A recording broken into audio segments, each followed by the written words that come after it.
So far, we have seen that Sia's news is deliberately conveyed to the Rao family by Manav, and as a result, the Rao family ends up at Manav's villa in search of her. At this moment, they were all sitting on the sofa in the living room, and Manav was sitting there like a king on a large single sofa that resembled a throne.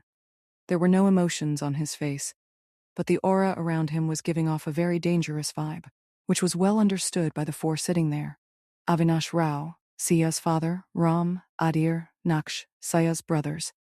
Because Mana Bajaj was not someone to be taken lightly, nor could anyone say anything to him casually. Everyone knows that Mana Bajaj is an underworld king and a stone-hearted man, whom everyone also calls Yamaraj. He can kill anyone without batting an eye, and can force a person to the extent that they beg him for death. It is not for nothing that the whole of India, the entire underworld, trembles at his name.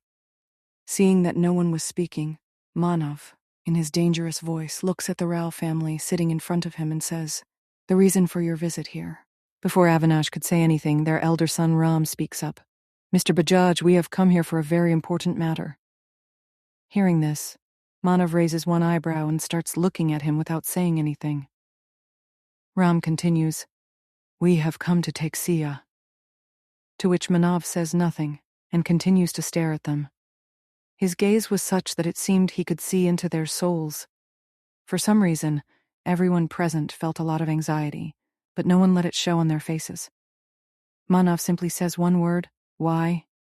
To which Avinash interjects, "Siya was ill a long time ago, which is why we admitted her to the hospital. But suddenly one day she went missing. Since then, we've been searching for her.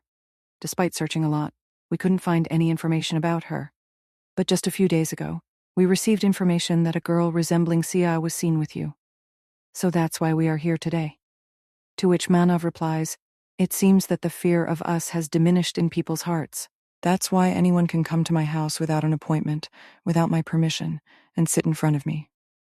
Right, isn't that correct, Mr. Rao?" Hearing this, Avinash starts to feel uneasy. He begins to sense danger around him. Stammering, he says, "That's not the case, Mr. Bajaj. We just came to confirm whether the person we are looking for is indeed her or not. We are not here to upset you or disturb you. But it is very important for us to find Siya at this moment. That's why we came here like this. I apologize for that." Manav was still staring at all of them in the same way. Seeing his three brothers apologizing to their father and speaking in fear did not sit well with them. But they all knew Manav Bajaj and his power, his ruthlessness very well. Therefore, they had to endure all of this in silence. At this moment, any wrong move could cost them their lives. So everyone remained quiet. It was not that the Rao family did not have power, or that they were not capable, but the fact was that their capabilities were very small in front of Manav Bajaj. Just as someone was about to say or do something, the sound of footsteps on the stairs caught everyone's attention. Manav's gaze fixed on the stairs. They followed his gaze, and their eyes also turned in that direction. Everyone's attention broke when they heard a very cute, sweet, but sleepy voice say, "Grumpy?" This was none other than Siya, who was looking for Manav as soon as she woke up. But she couldn't see Manav anywhere. So, with her sleepy eyes, as she was coming down the stairs to the living area, she spotted Manav. Manav's face was towards the stairs, and the Rao family was sitting on the left side of him and on the opposite sofa. This is why Siya could see their backs, and Siya did not find it necessary to look around or see who else was there. Rubbing her sleepy eyes lazily, she walked slowly towards Manav. She stands in front of Manav. Seeing this, the expressionless face of Manav seemed a little less expressionless. Some faint emotions could be seen in his eyes, but this was something that no one noticed quickly, because it lasted for a very short time. Manav extends his hand, takes Sia's hand, and lifts her into his lap. Resting her head on his shoulder, he starts to gently stroke her. Siya was completely oblivious to anyone else. All she wanted was the one she had been searching for. Whenever she rested her head on Manav's shoulder to sleep, she did not have bad dreams or nightmares from her past life. She felt a different kind of peace and safety. That is why, whenever she had a bad dream, she would come and stand in front of Manav like a small child, and Manav would always calm her down in this way. Siya, resting her head on Manav's shoulder, closes her eyes and hugs him tightly. In her drowsy voice with a hint of anger, she complains to Manav. Grumpy, where did you go? I have been looking for you for so long. And why didn't you wake me up in the morning? Manav says nothing and continues to look at her calmly. Siya continues her complaint. I didn't work out today, didn't go jogging, and still my body is aching. A lot.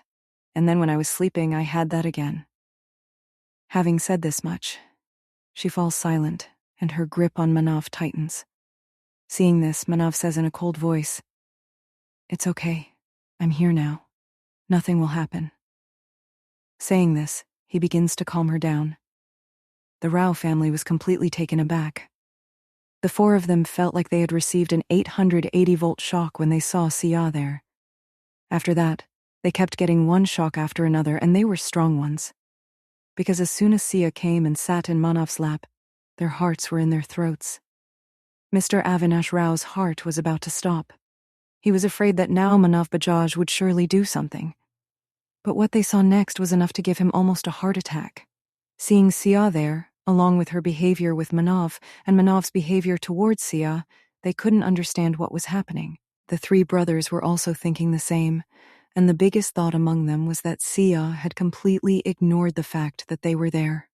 She was behaving as if there was no one there except her and Manav. Total ignore. This was troubling them, but they were not aware of it themselves.